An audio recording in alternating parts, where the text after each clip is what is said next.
এই জন্য আল্লাহ তাআলার ভয় দিলে আনা। বলেন আল্লাহ তাআলার কি?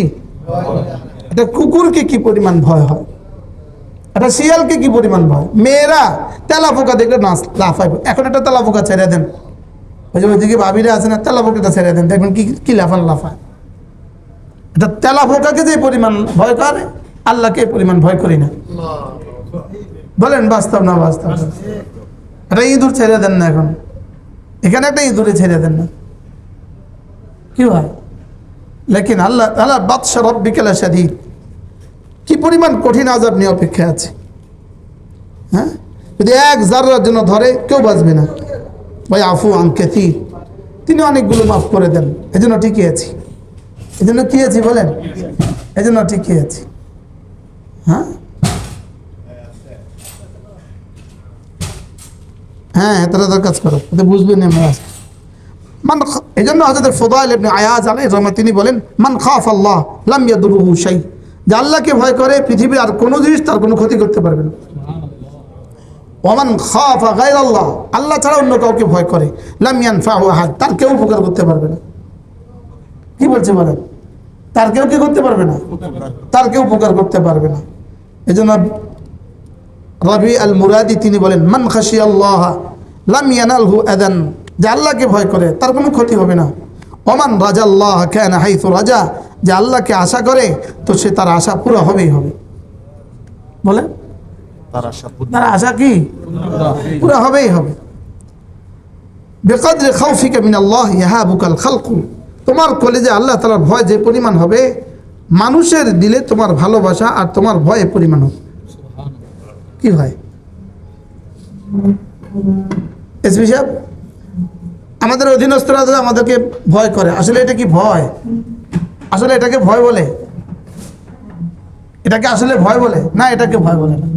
এটা হলো শিয়ালকে যেমন ভয় করে এই ভয়, মনে হয় বুঝেন না? হ্যাঁ, আর্মি অফিসারকে তার অধীনস্থরা যে পরিমাণ ভয় করে এটা ভয় না, এটাকে হলো শিয়ালের ভয়। আর আল্লাহওয়ালাকে মানুষ যে পরিমাণ ভয় করে এটাকে বলে ভয়।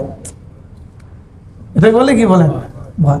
তো বেকাদরে খাউফিকা মিনাল্লাহ, তোমার কলেজে আল্লাহ তাআলার ভয় যে পরিমাণ হবে, ইয়াহাবুকাল খালকু, তোমার বিবি তোমার এই পরিমাণ ভয় করবে। বিবি তটস্থ থাকে, বাচ্চারা তটস্থ থাকে না, থাকে না বলে, অধীনস্থরা তটস্থ থাকে। মহাব্বতের সাথে ভয়ে আতঙ্ক থাকে, একদিকে মহাব্বতে থাকে, অন্যদিকে ভয়ও থাকে। কি বলছি বলে? মহাব্বতে থাকে, ভয় থাকে। ইন্না মিন গাফলাতিকা আন নাফসিক ইরাযুকা আনিল্লাহ, তুমি যদি তোমার নিজেকে নিজের নফসই ভুলে যাও, তুমি মূলত আল্লাহকে ভুলে গেল। বুঝেন না কথা বলে? হ্যাঁ, ইরাযুকা আন নাফসিকা ইরাযুকা আনিল্লাহ, তুমি নফস থেকে গাফেল, তুমি মূলত আল্লাহ থেকে গাফেল। মনের কথা বুঝেন না? بأن ترى ما يسخطه فتجاوزه ولا تأمر ولا تنهى عن المنكر خوفا ممن لا يملك لك ضرا ولا نفعا, তুমি আমর বিল মারুফ করছো না, নাহি আনিল মুনকার করছো না, কার ভয় করছো না? যে তোমার কোনো উপকার করতে পারে না, ক্ষতি করতে পারে না। আশ্চর্য না? মান তারাকাল আমর বিল মারুফ ওয়া নাহি আনিল মুনকার মুখাফাতাল মাখলুকিন, যে আমর বিল মারুফ ওয়া নাহি আনিল মুনকার ছেড়ে দেয় মানুষের ভয়ে, নাজাআত মিনহুল হাইবা, তখন তার মানুষের হৃদয় থেকে তার ভয় আল্লাহ তাআলা তুলে নেয়। বুঝেন না কথা? মানুষের হৃদয় থেকে কি করে? আল্লাহ তাআলা ভয় তুলে নেয়। চলেন নিয়ত করি আল্লাহর ভয়। আল্লাহর ভয় এটা শুধু নিয়তের দ্বারা হবে না, এটা মাঝে মাঝে দিলে আল্লাহ তাআলা আজমত দিলে আনা। মা লাকুম লা তারজুনা লিল্লাহি ওয়াকারা, তোমাদের কি হলো? আল্লাহর ব্যাপারে তোমাদের আজমত নাই। বলেন আল্লাহর ব্যাপারে তোমাদের কি নাই? আল্লাহর ব্যাপারে তোমাদের আজমত নাই। আল্লাহর ব্যাপারে তোমাদের আল্লাহর ব্যাপারে তোমাদের কলিজায় কি নাই? আজমতের বাংলা বলেন শ্রেষ্ঠত্ব নাই। আল্লাহ তাআলা বড়ত্ব তোমাদের কাছে নাই। তোমাদের কি হয়ে গেল? আল্লাহ তাআলা বড়ত্ব তোমাদের কাছে নাই, আল্লাহ তাআলা শ্রেষ্ঠত্ব তোমাদের কাছে নাই। কতই না আশ্চর্য! আল্লাহ তাআলা শ্রেষ্ঠত্ব কি নাই বলেন তোমাদের কাছে? আল্লাহ তাআলা শ্রেষ্ঠত্ব নাই। মা লাকুম লা তারজুনা লিল্লাহি ওয়াকারা, তোমাদের যে কি হয়ে গেল? তোমাদের কলিজায় কি নাই? আদেশ নিষেধের ব্যাপারে আদেশ নিষেধ পালনে এমন শিথিলতা করা, নামাজ শিথিলতা, রোজা শিথিলতা, যাকাতের বিষয়ে তো আমরা শিথিলতার সাগরে বাস করতেছি। বাস্তব না বাস্তব বলেন? জাকাতের ব্যাপারে শিথিলতার কি বাস করতেছে? জাকাতের ব্যাপারে শিথিলতার সাগরে বাস করতেছে। অথচ এটা আল্লাহ তাআলার নির্দেশ, আপনার ইমানের মতো নির্দেশ। কি বলছি বলেন? ইমানের মতো নির্দেশ। আপনার জাকাত দেওয়া আপনার ইমানের মতো নির্দেশ, আপনার হজ করা আপনার ইমানের মতো নির্দেশ। আপনার উপর যদি হজ ফরজ হয় তো আপনি হজ করতে হবে। আপনার উপর জাকাত ফরজ হলে জাকাত দিতে হবে। জাকাত না দেয় কেন? আল্লাহ তাআলার আদেশ নিষেধের ব্যাপারে তার দিলে কি নাই? আজমত নাই। এসপি সাহেব শুধু একজন দারোগাকে বলছে এই চেয়ারটা ওদিকে রাখো তো, বলেন এটার কোনো খেলাফ করার সুযোগ আছে?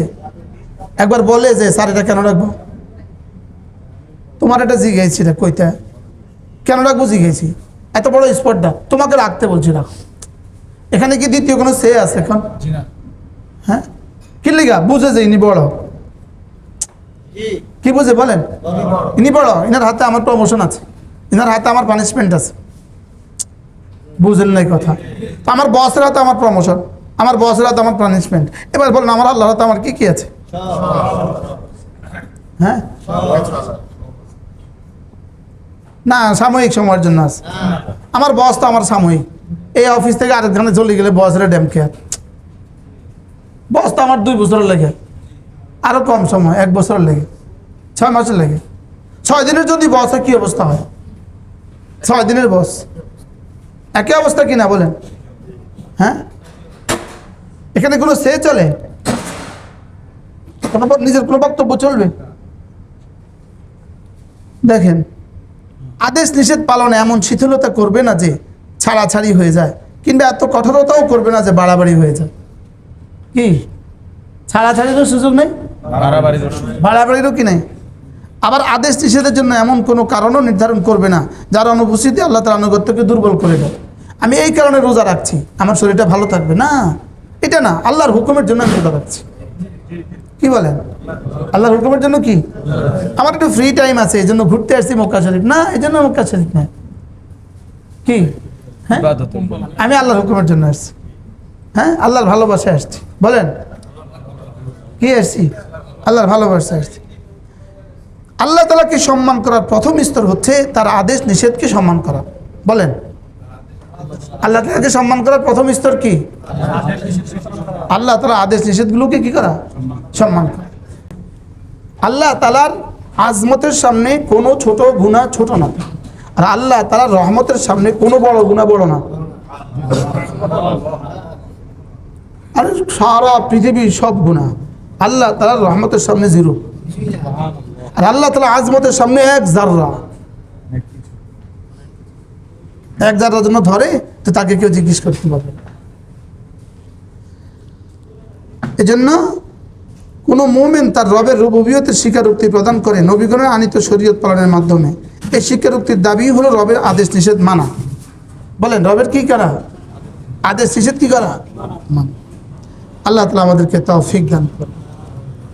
আচ্ছা জি, এরপরে দেখেন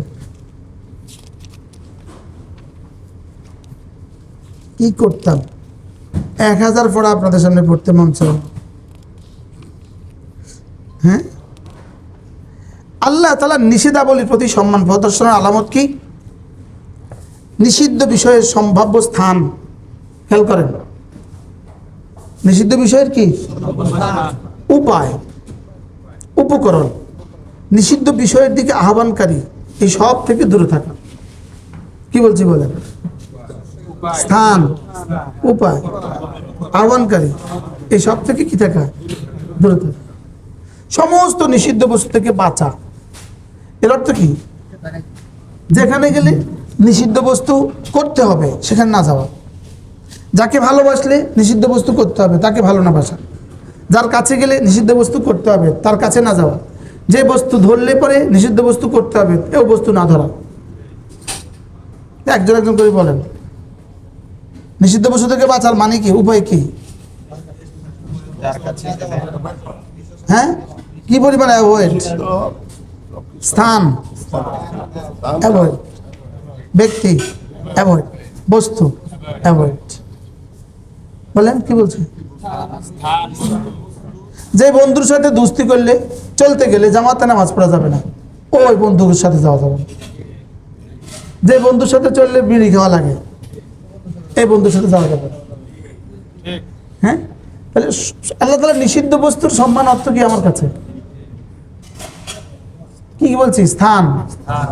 হ্যাঁ, এই জন্য বিশেষ করে ইউরোপ আমেরিকাতে যারা আছে, যেই হোটেলে মদ বিক্রি করে, যে হোটেলে মদ আমাকে সাপ্লাই দিতে হয়, যে হোটেলে মদ আমাকে সার্ভিস দিতে হয়, মদ কার্টুন নামাইতে হয়,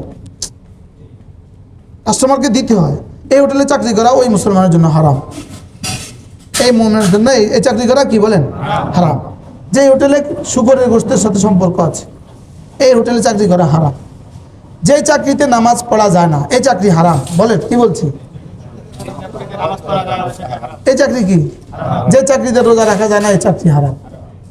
তাহলে এই স্থান বাদ দেওয়া, এই সময় বাদ দেওয়া, এই পরিবেশ বাদ দেওয়া, এই ব্যক্তি বাদ দেওয়া। হ্যাঁ হ্যাঁ, ডরে কই না, আরে অনেক কথা আছে, আমরা কই না ডরে। যেমন যেমন ছবি দ্বারা ফিতনায় নিপতিত হওয়ার ভয়ে ছবিযুক্ত স্থান হতে পলায়ন করা। কি বলছি? ছবিযুক্ত স্থান থেকে কি করা? পলায়ন করা। সমস্যাযুক্ত বিষয় হতে বাঁচার জন্য সমস্যাহীন বিষয় ছেড়ে দেওয়া। সমস্যাযুক্ত বিষয় থেকে বাঁচার জন্য সমস্যাহীন বিষয়ও ছেড়ে দেওয়া। অর্থাৎ এটার সাথে এটার সমস্যা নেই, লেকিন এটার সাথে গেলে সমস্যা হবে, তাহলে এটাও ছেড়ে দেওয়া। এটা গুনাহ নাই, লেকিন এটার সাথে গেলে গুনাহ হবে, তাহলে এটাও কি করা? এটাও ছেড়ে দেওয়া। সুবহানাল্লাহ। নিষিদ্ধ বিষয়ের সম্মানের প্রতি আরেকটা আলামত হলো, আল্লাহ তাআলার নিষিদ্ধ বস্তু যদি হয়ে যায়, তো আল্লাহ তাআলার জন্যই দিলে ব্যথা অনুভব করা। কি বলছি বলেন? কোনো গুনাহ হয়ে গেলে সঙ্গে সঙ্গে দিলে কি করা? আমাদেরকে দিলে ব্যথা অনুভব হয়। হ্যাঁ, একবার ভিন্নারের দিকে তাকালে এর পরবর্তীতে কি ব্যথা অনুভব হয়? বেডির লেগে ব্যথা হয় না, আল্লাহর লেগে ব্যথা হয়। শক্ত ইমান থাকলে ব্যথা হবে।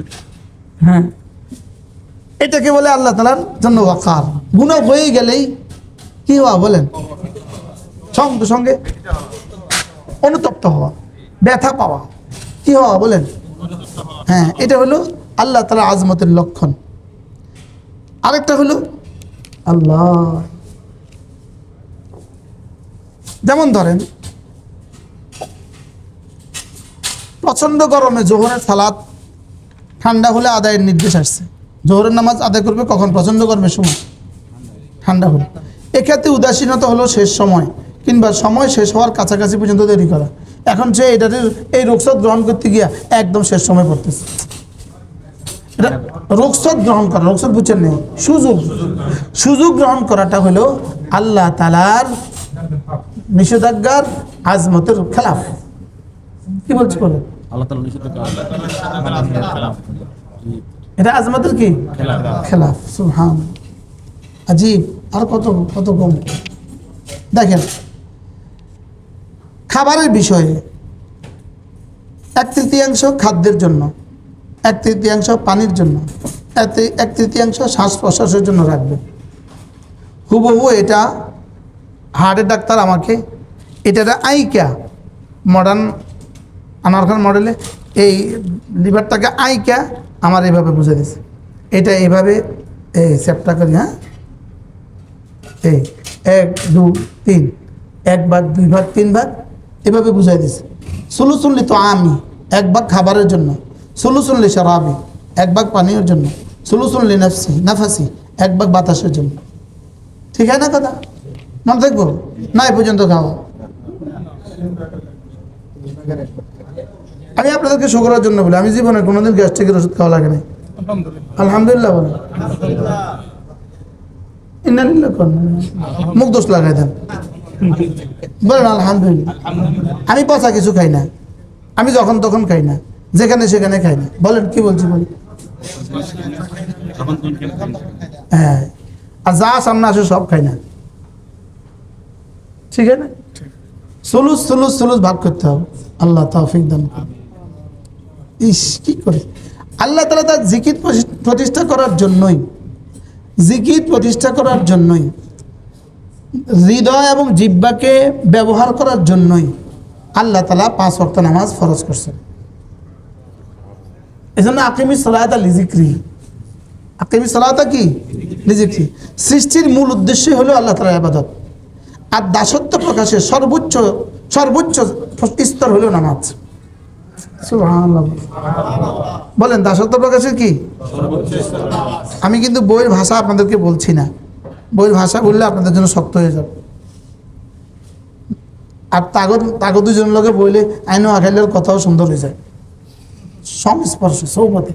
আমি তো পারি না বেচারা, তাদের সংস্পর্শে কি হয়ে যায়, শুদ্ধ হয়ে যায় সব। আমারটাও শুদ্ধ হওয়ার চেষ্টা। দেখেন, আল্লাহ তাআলার বন্দেগী প্রকাশের সর্বোচ্চ স্তর নামাজ। বলেন কি বলছি, বলেন আল্লাহ তাআলা বন্দেগী প্রকাশের সর্বোচ্চ কি নামাজ। নামাজ যার যত সুন্দর, জীবন তার তত সুন্দর। তাহলে এই সফর থেকে সিদ্ধান্ত হবে ইনশাআল্লাহ আমরা জীবনে আর কখনো নামাজ ছাড়ব না। 2 নম্বর সিদ্ধান্ত জামাত ছাড়ব না। 3 নম্বর সিদ্ধান্ত তাকবীরুল্লাহ ছাড়ব না।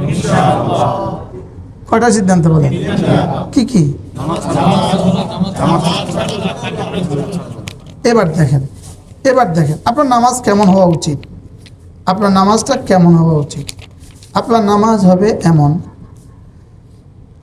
বান্দা নামাজের মধ্যে আল্লাহর দিকে যতক্ষণ মনোনিবেশ থাকে, আল্লাহ তার দিকে ততক্ষণ মনোনিবেশ থাকে।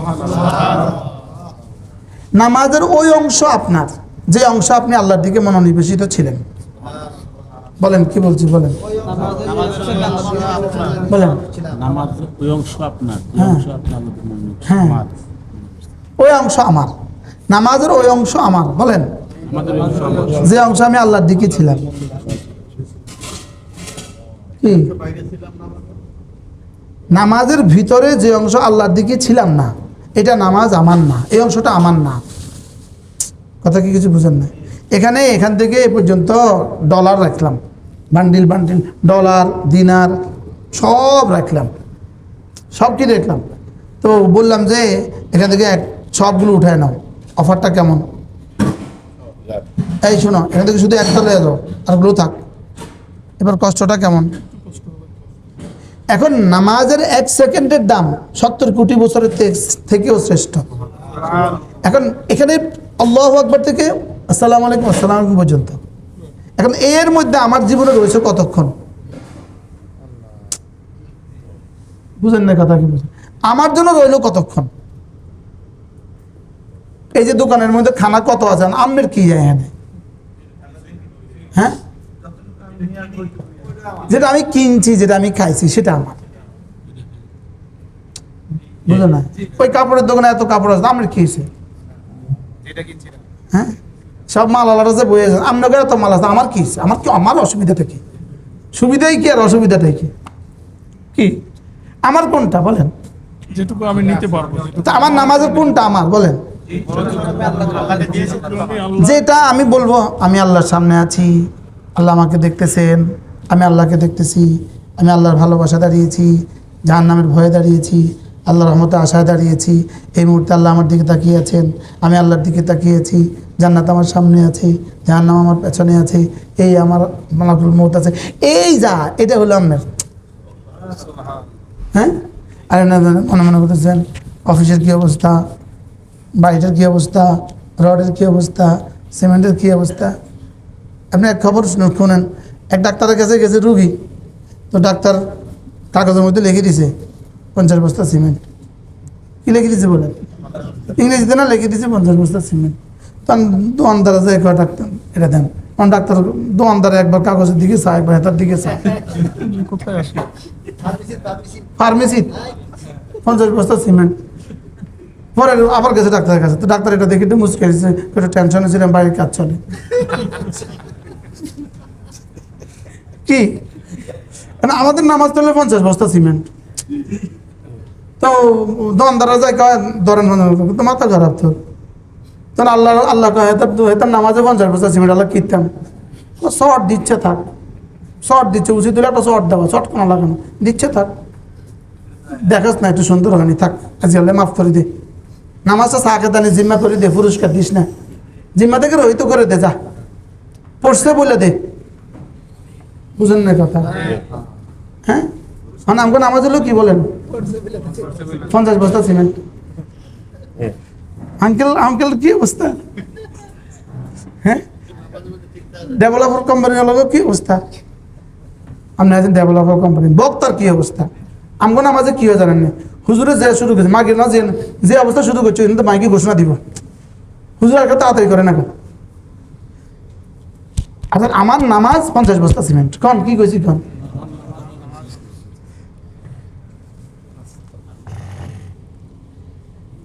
এই দুই ব্যক্তির নামাজ, যে দুই ব্যক্তি, এক ব্যক্তি নামাজ এভাবে পড়ে, আরেক ব্যক্তি এভাবে পড়ে, এদের দুজনের পার্থক্য আসমান ও জমিনের পার্থক্য যেমন। দেখতে তো দেখছেন আপনি, তিনিও নামাজ পড়ছেন, আমিও নামাজ পড়ছি। দেখতে তো দেখতেছেন হারামের ইমামের পেছনে আমরা সবাই নামাজ পড়ছি। বুঝা আসছে কথা? আবার আবার পড়ছি। সালাত আদায়কারী ও হুজুরের কলব ও আল্লাহমুখী হয়ে সালাত আদায়কারীর ফলে, আচ্ছা, যে কার সামনে দাঁড়াচ্ছে তার বড়ত্ব হৃদয়ে উপলব্ধি করে, ফলে তার হৃদয় ভক্তি শ্রদ্ধায় ভরে যায়, তার গর্দান নত হয়ে যায়। সে মহান রব হতে অন্যদিকে দৃষ্টি বা মনোযোগ অন্যদিকে ফেরাতে লজ্জাবোধ করে। এর লোকের নামাজ এবং সাধারণ নামাজ সমান নয়, তাদের দুজনের সালাতের মধ্যে এমন ভিন্নতা রয়েছে, যেমন হাসান ইবনে আতিয়া বলেন, নিশ্চয়ই দুই ব্যক্তি একই সালাতে থাকেন, কিন্তু মর্যাদায় তাদের দুজনের পার্থক্য আসমান ও জমিনের পার্থক্য যেমন। আমাদের মা বোনদের নামাজে কি থাকে? দুধ ফুড়ে যাব কথা কন। নামাজের মধ্যে কি থাকে বলেন? আরে দুধ তো ফুড়ে যাবে কোন রকমে। আসসালামু আলাইকুম, দুধের দিকে দৌড় দিছে, তরকারি পুড়ে যাবে। বাস্তব না বাস্তব? তাহলে আমার নামাজকে সুন্দর করা, বলেন নামাজকে জীবনের শেষ নামাজ মনে করে পড়া। বলেন কি বলছি বলেন, আবার বলেন। আমি আল্লাহ তাআলার সামনে দাঁড়িয়েছি মনে করে নামাজ পড়ি, আল্লাহ আমাকে দেখছেন মনে করে নামাজ পড়ি, আমি আল্লাহকে দেখছি মনে করে নামাজ পড়ি। বলেন আমি আল্লাহকে দেখছি, বলেন এটা সম্ভব না। তাহলে আল্লাহ আমাকে দেখছেন এটা নিশ্চিত। নামাজের মধ্যে এই কথা মনে করা যে নিশ্চয়ই আল্লাহ আমাকে দেখছেন, বলেন আবার বলেন। বলেন কি বলছি? এই কথাটার দাম কত? এই কথাটা আপনাকে সিদ্দিক আকবরের মর্যাদায় উন্নীত করতে পারবে। কি বলছি বললেন? হাজি সাহেব বলেন, আরেকজন বলেন নিশ্চয়ই আল্লাহ। এই কথাটা আমাকে কোন মর্যাদা উন্নীত করতে পারবে? সিদ্দিক আকবরের মর্যাদা উন্নীত করতে পারবে।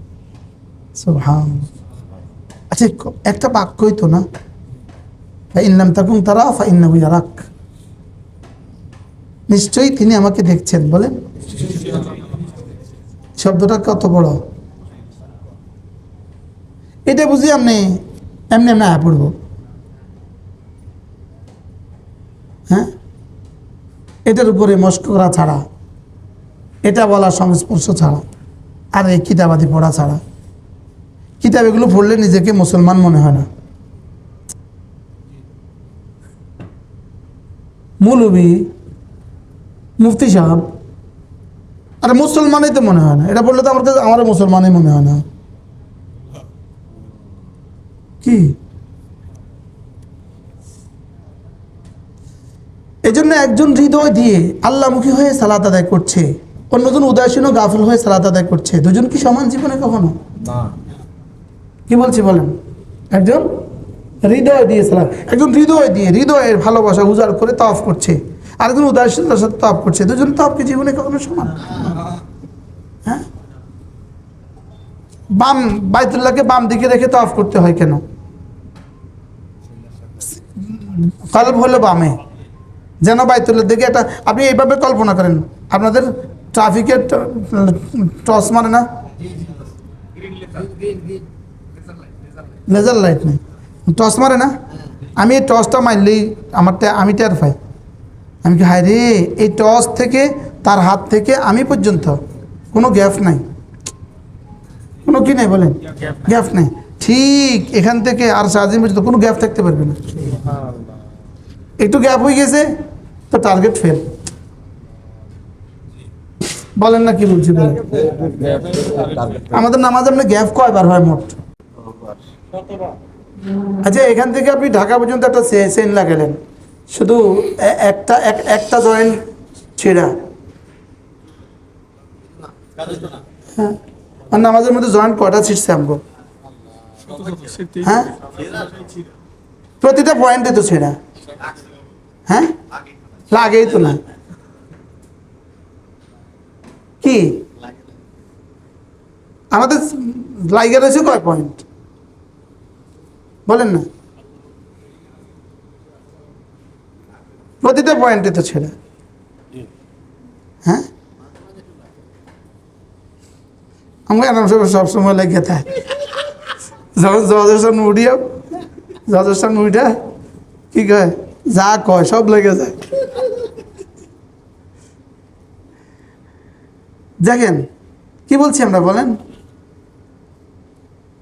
বান্দা যখন তার মতো কোনো মাখলুকের কাছে গমন করতে চায়, তখন তাদের উভয়ের মাঝে কোনো পর্দা থাকলে তার কাছে গমন করতে পারে না। আল্লাহ যখন আপনার দিলে আসতে চায়, মধ্যখানে কোনো পর্দা থাকলে আর আসে না। নফসের পর্দা, দুনিয়ার পর্দা, এই চিন্তা চেতনা চিন্তা করছে না। এবার তো দেখেন না কি জিনিস, বান্দা যখন কোনো মাখলুকের কাছে গমন করতে চায়, তাদের ভাষা হয়ে গেছে শক্ত, তখন তাদের উভয়ের মাঝে কোনো পর্দা থাকলে তার কাছে গমন করতে পারে না, ঘনিষ্ঠও হতে পারে না। কারণ আমার মধ্যে পর্দা কদ্দূর আছে আপনি টোটাল? হ্যাঁ, হিমালয় উঠে আছে। কি উঠে আছে বলেন? হিমালয় উঠে আছে। বান্দা যখন তার মহান খালেক আল্লাহমুখী হতে চায়, আর তার মাঝে তার রবের মাঝে প্রবৃত্তীয় কুমন্ত্রণার পর্দা থাকে, নফস এতে আসক্তি থাকে, তাতে মোহাচ্ছন্ন রাখে, তাহলে এটা কিভাবে হবে? সে এটা কিভাবে হবে? হ্যাঁ, আমরা কি কিছু বুঝতে পারতেছি? বান্দা যখন সালাতে দাঁড়ায়, শয়তান তার প্রতি ঈর্ষান্বিত হয়, শয়তান পাগল হয়ে যায়। বলেন কি হয়? শয়তান কি হয়ে যায়? কেননা সে সর্বোচ্চ স্থানে দাঁড়িয়েছে। সুবহানাল্লাহ। সে কি? যা শয়তানের জন্য ক্রোধ ও কষ্টের বিষয়। ফলে সে সকল প্রকারের চেষ্টা প্রচেষ্টা অব্যাহত রাখে যেন সে সালাতে দাঁড়াতেই না পারে। এরপরে যদি দাঁড়িয়ে যায়, এবার সে তার সমস্ত চেষ্টা অব্যাহত রাখে যেন সে ইখলাস না থাকে, মনোযোগ নষ্ট করে দেয়। দেখছেন এই কথাগুলো আমি বলি না? হ্যাঁ,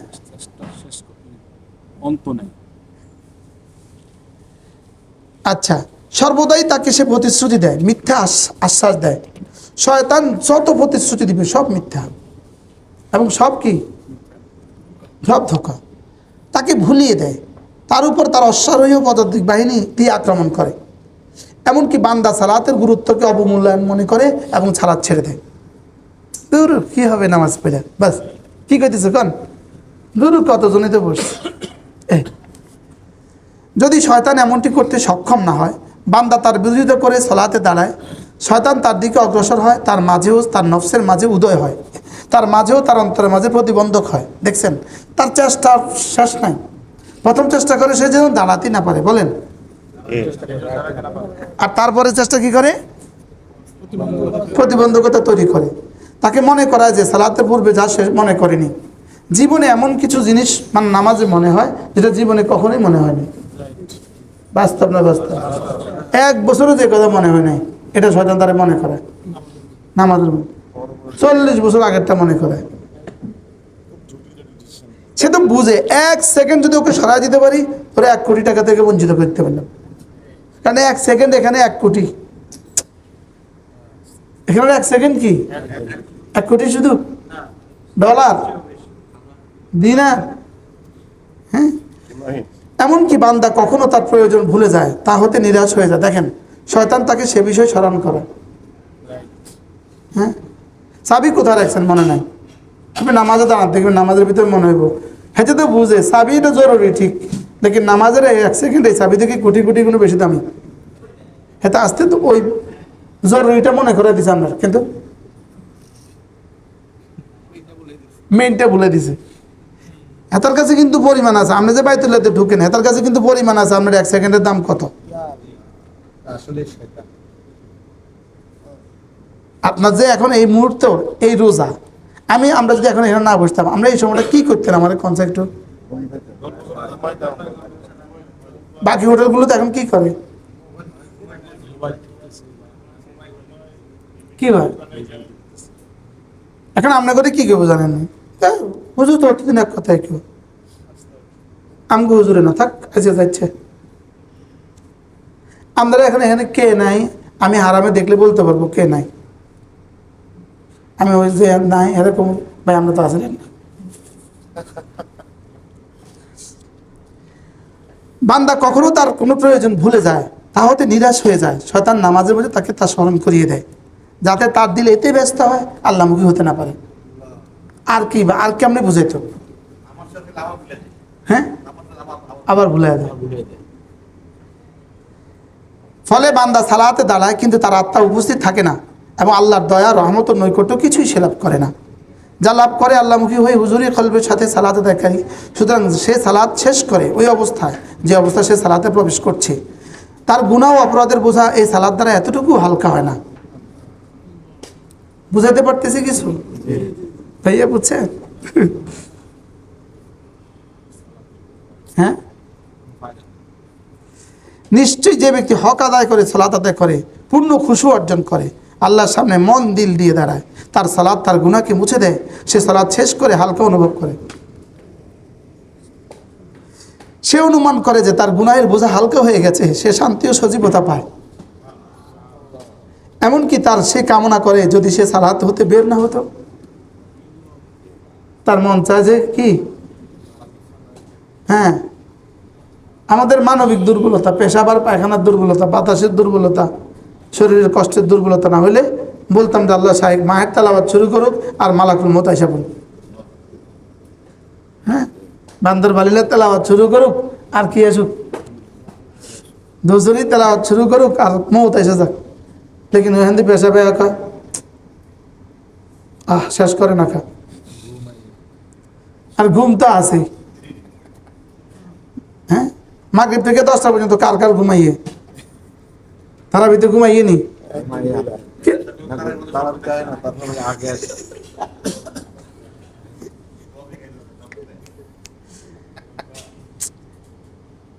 সে এমন কামনা করে যে সে যদি জীবনে আর কখনো সালাদ থেকে বের না হতো। কেননা এই সালাদ তার চোখের শীতলতা, তার আত্মার শান্তি, তার হৃদয়ের জান্নাত, তার দুনিয়ার সুখের জায়গা। বুঝতেছেন কিছু? কি বুঝতেছেন বলেন?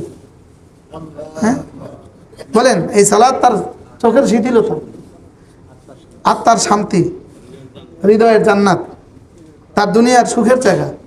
সুতরাং সালাতে প্রবেশের আগে সে যেন কারাগারেও সংকটে ছিল, সালাতের দ্বারা সে শান্তি লাভ করল। আল্লাহ প্রেমিকগণ বলেন, নুসাল্লি ফানাস্তারিহু বিসালাতিনা, আমরা সালাত আদায় করি আর সালাতের মধ্যেই শান্তি পাই।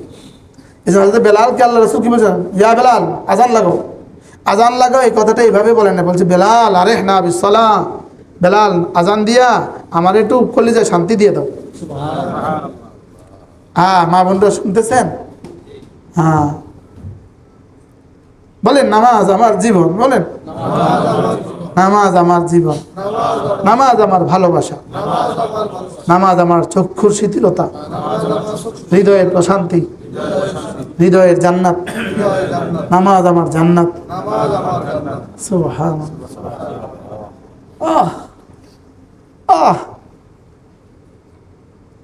কি ভাই, সালাত নিহিত রাখা হয়েছে আমার ওয়াজুলাত কুররাতু আইনি ফিস সালাহ, নামাজের মধ্যেই আমার হৃদয়ে প্রশান্তি রেখে দেওয়া আছে। বলেন, সুতরাং যার চোখে শীতলতা সালাতে, সালাত ছাড়া কিভাবে তার চোখে প্রশান্তি আসবে, সালাত ছাড়া কিভাবে সে থাকতে পারে? বলেন কি বলছি, সালাত ছাড়া কিভাবে চলে? হ্যাঁ, আমাদের পুলিশ প্রশাসন যদি শতভাগ নামাজি হইতো, আমাদের সেনাবাহিনী যদি শতভাগ নামাজি হইতো, আমাদের সুইফার থেকে সচিব যদি শতভাগ নামাজি হইতো, আমাদের রাষ্ট্রের সকল মানুষ যদি নামাজি হইতো, আমাদের রাষ্ট্রটা কতই না সুন্দর হতো। বেহেশতের বাগান হয়ে যেত। হ্যাঁ, বেহেশতের বাগান হয়ে যেত এই রাষ্ট্র। এই রাষ্ট্র বেহেশতের বাগান হয়েছে।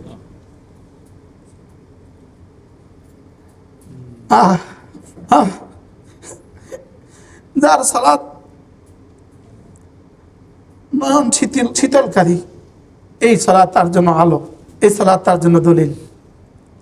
এমনকি এটি দয়াময় আল্লাহ তাআলার সামনে রাখা হবে, সালাত বলে রাখা হবে, আল্লাহর সামনে নামাজকে এভাবে রেখে দেওয়া হবে। বাহ, আল্লাহ তাআলা বলবেন তুমি নামাজ বলবে, আল্লাহও আমাকে হেফাজত করেছে, আপনি তাকে হেফাজত করেন। হ্যাঁ, আর সালাতের আরকান আহকাম ও খুশু নষ্টকারী সালাতকে পুরাতন কাপড়ের মতো পেঁচিয়ে তার মুখে নিক্ষেপ করা হবে। আর সালাত বলবে তুমি আমাকে ধ্বংস করেছ, আল্লাহ তোমাকে ধ্বংস করুক। নাউজুবিল্লাহ বলেন। এই জন্য জামাতে নামাজ পাবন্দি করা। বলেন কি বলছি? কমপক্ষে এই অপবাদ থেকে বেঁচে যাবে, কমপক্ষে এই ক্ষতি থেকে বেঁচে যাবে। من قام إلى الصلاة فلم يكمل وضوءه وأخرها عن وقتها واسترق ركوعها وسجودها ومعالمها رفعت عنه سوداء مظلمة ثم لا تجاوز شعر رأسي تقول ضيعك الله كما ضيعتني। তুমি আমাকে বরবাদ করেছো, তোমাকে আল্লাহ বরবাদ করো। রুকু থেকে ঠিক মতো উঠে না, ওনার সময় নাই। কত বড় জালেম, কত বড় হারাম। দুই চেষ্টার মধ্যখানে ঠিক মতো বসে না, কত বড় জালেম, কত বড় হারাম। বলেন না বাস্তব না বাস্তব? কত বড় চোর আর কত বড় টাকা। দুই চেষ্টার মধ্যখানে থেকে সে কি সিধা হয়ে বসে না। বাংলাদেশের শত শত মুরব্বী আপনি দেখবেন, মুরব্বী শত শত দেখবেন মুরব্বী রুকু থেকে ঠিক মতো উঠে না, দুই চেষ্টার মধ্যখানে ঠিক মতো বসে না। নিজের সাথে নিজের প্রতারণা। নিজের সাথে নিজের প্রতারণা তা তো আছে। হ্যাঁ, দুই চেষ্টার মধ্যখানে কি দোয়া আছে, বসা। মা বোনরা একটু খেয়াল করি। সুতরাং মকবুল সালাত ও মকবুল আমল হচ্ছে যা রবের জন্য উপযুক্ত। সালাত যখন মহান রবের জন্য যথাযথ হবে তখন সেটা কবুল হবে। আল্লাহ তাআলা আমাদের সকলকে কবুল করুন। এই বই যদি আপনি পড়েন তো কেমন হবে? হ্যাঁ, পড়ার সময় হবে আপনাদের? হবে। আমেরিকা নিয়ে যাবেন, এখান থেকে বাংলাদেশে না আমেরিকা সোজা নিয়ে যাবেন, 2-4টা বই নিয়ে যাবেন, কোনো বন্ধুকে হাদিয়া দিবেন। আল্লাহর কসম, এখান থেকে যদি $1 কোটি দিয়ে মাল সামান নেন তো এটা নেওয়ার তার থেকে শ্রেষ্ঠ। এইভাবে আমি আপনাদেরকে বুঝাবার কোনো ভাষা আমার কাছে নেই। আমার কলেজে যে ভালোবাসা আছে এটা আপনাদেরকে বুঝাবার কোনো ভালোবাসা কি আমার কাছে আমার নেই। আমাদের এই বইগুলো আমরা 4 কোটি টাকার বই বিক্রি করছি সর্বসাকুল্যে। আমাদের এই বই পুঁজি হলো 1 লাখ টাকা। শুধু 1 লাখ টাকা দিয়ে আমাদের তৌহিদ ভাই আমাদের প্রথম বইগুলো ছেপে দিছে। আলহামদুলিল্লাহ বলেন। শুধু 1 লাখ টাকা পুঁজি, আল্লাহর সিফাত, ওই বইটা 1 লাখ টাকা দিয়ে প্রথম ছাপছিলাম। তৌহিদ ভাই 1 লাখ টাকা দিছে, দান করছে। আর ওটা বেচা হয়েছে 4 কোটি। আর সম্পূর্ণ টাকা মাদ্রাসায়। আবার তবু মা হুজুর তো কোটিপতি। যদি এগুলো আমার থাকতো আমার ফুতেরা, আমার প্রত্যেক ফুদান কোটিপতি থাকতো। আল্লাহ আরামে বইয়া কইছে, আল্লাহ কবুল করি। আল্লাহ এই পরিমাণ মাল দাও যেন সারা বাংলাদেশের সব মাদ্রাসা দিতে পারি। আলহামদুলিল্লাহ, সবাই আল্লাহ এই পরিমাণ মাল দাও। বলেন মাদ্রাসা, বলেন মাদ্রাসা। জীবনের স্বপ্ন হবে মাদ্রাসা। জীবনের স্বপ্ন কি? মাদ্রাসা। আপনি 100 কোটি টাকা দিচ্ছেন গরিব গোরাবারে, 100 টাকা দিচ্ছেন কোনো মাদ্রাসা, এই 100 টাকার ফলাফল আল্লাহর কাছে বেশি। বুঝাতে পারছি কথা? হ্যাঁ, এই জন্য মাদ্রাসা। যদি মাদ্রাসা না হইতো আমরা কেউ হইতাম না। আমরা না হলে আপনারা হইতেন না। একজনের মুখও দাঁড়িয়ে থাকতো না, একজনের মুখও পাঞ্জাবি থাকতো না, একজনও কালেমাওয়ালা হইতেন না। এটা কোনো না কোনো আলেমে দিনের বরকতে। আর আলেমে দিন তৈরি হয়েছে মাদ্রাসা থেকে। এই জন্য আপনার দেওয়া টাকা, আলহামদুলিল্লাহ আমাদের এখানে অনেক দোস্ত আবাব আছে, অনেক দোস্ত। আমাদের মসজিদ, আমাদের এই সুদনপুরে যে মসজিদটা, এই মসজিদের প্রায় প্রতিটা গ্লাস গ্রিল আমাদের নাম সাহেব দেওয়া। আলহামদুলিল্লাহ। আমরা এখন একটা মসজিদ বানাইতেছি, 7 কোটি টাকা লাগবে। কত কোটি? আমাদের এখানের এক দোস্ত আছে, উনি বলতেছে হুজুর ইয়াগুলো আমি দিব।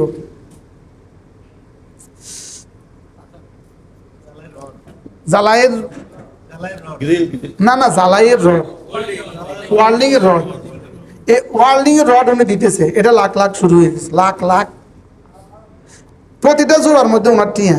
আমি কি এইটা কেমনি সম্ভব হয়েছে? এই লোকটার প্রতিটা জোড়ার মধ্যে টাকা পৌঁছানোর থিং চাইলো কেমন? কি আমি বলে মনে করছিলাম অল্প কটিয়া লাগবে দেখে এটা কইছে আর কি। আমি মা বিশাল বিশাল বারহাল। এই জন্য মাদ্রাসাগুলোতে দিব ইনশাআল্লাহ, বলেন ইনশাআল্লাহ। আমাদের কাছে অসংখ্য মাদ্রাসাতে দেওয়ার সুযোগ আছে, অপশন আছে, যেটা আপনার কাছে এই সুযোগ নাই। টেকনাফ হইতে তেঁতুলিয়া, রূপসা থেকে পাথুরিয়া, খুলনা বলেন আর বরিশাল বলেন আর ভোলা বলেন আর জয়পুরহাট বলেন আর বগুড়া বলেন আর রংপুর বলেন আর সিলেট বলেন আর নোয়াখালী বলেন আর কুমিল্লা বলেন আর ফেনী বলেন আর চাঁদপুর বলেন, কক্সবাজার বলেন আর কুতুবদিয়া বলেন। কুতুবদিয়া আমি মসজিদ করতেছি আলহামদুলিল্লাহ বলেন। কুতুবদিয়া পৃথিবীর কোনো মানুষ সেখানে যায় না, আলহামদুলিল্লাহ সেখানে আমি মসজিদের জায়গা দেখতেছি, মাথার টাকা দিতেছি, মসজিদের জায়গা দেখতেছি আলহামদুলিল্লাহ বলেন। এই জন্য সুযোগ থাকলে আপনাদের কিছু টাকা যদি আমাদের কাছে দিয়ে রাখেন, আমাদের কাছে উত্তম ইস্তেমালের সুযোগ আছে, বলেন আলহামদুলিল্লাহ। হ্যাঁ, এই জন্য নিয়ত করে যাবেন। এখন থেকে খেলার টাকা দিবেন না, গানে টাকা দিবেন না, স্কুলের গেট বানাইতে টাকা দিবেন না, কি বলছি বলেন, পিকনিকের টাকা দিবেন না। পিকনিকের লাগে আইছে দা 30,000 লই যা, যদি দেন এটা হারামের তন দিয়েন, সুদের তন দিয়েন। কালো টাকা কিছু আছে না, দে কালো টাকা তো দে। ইনি আমাদের বড় ভাই, বড় ভাই চিনছেন না তারা? বিশাল বড় মানুষ, বাংলাদেশের বিশাল বড় ব্যবসায়ী। আল্লাহ তাআলা ভাইয়ের হায়াতের মধ্যে বরকত দান করেন। ভাই থেকে ভাবি বেশি দেয়, ভাই জানে না। ভাবি যে চুপু চুপু আমার দেয়, এটা ভাবি যা ভাই জানে না, মুখে শুরু জানাই দিয়েছে। দোয়া করবেন যেন আল্লাহর কাছে বড় হইতে পারি। আল্লাহ দুনিয়া আখিরাতে বড় করে দেয় আলহামদুলিল্লাহ। সবাই এইভাবে আমরা খেয়াল রাখবো ইনশাআল্লাহ, ঠিক আছে না ইনশাআল্লাহ? আমি বলি এটাও আমাকে শিখার বিষয়, এটাও আমার শিখার বিষয়, আমার জিকির শিখার বিষয়, আমার তেলাওয়াত শিখার বিষয়, আমার নামাজ শিখার বিষয়, আমাকে দান করা যেমন শিখার বিষয়, দানের খাতও আমাকে শিখার বিষয়। এটাতে দিলে 10 টাকা পাবো, এটাতে দিলে 10 কোটি টাকা পাবো, কোন বেকুবে এটা দিব? মনে হয় বুঝেন নাই কথা। এই জন্য আল্লাহ আমাদের সবাইকে বুঝ দান করেন।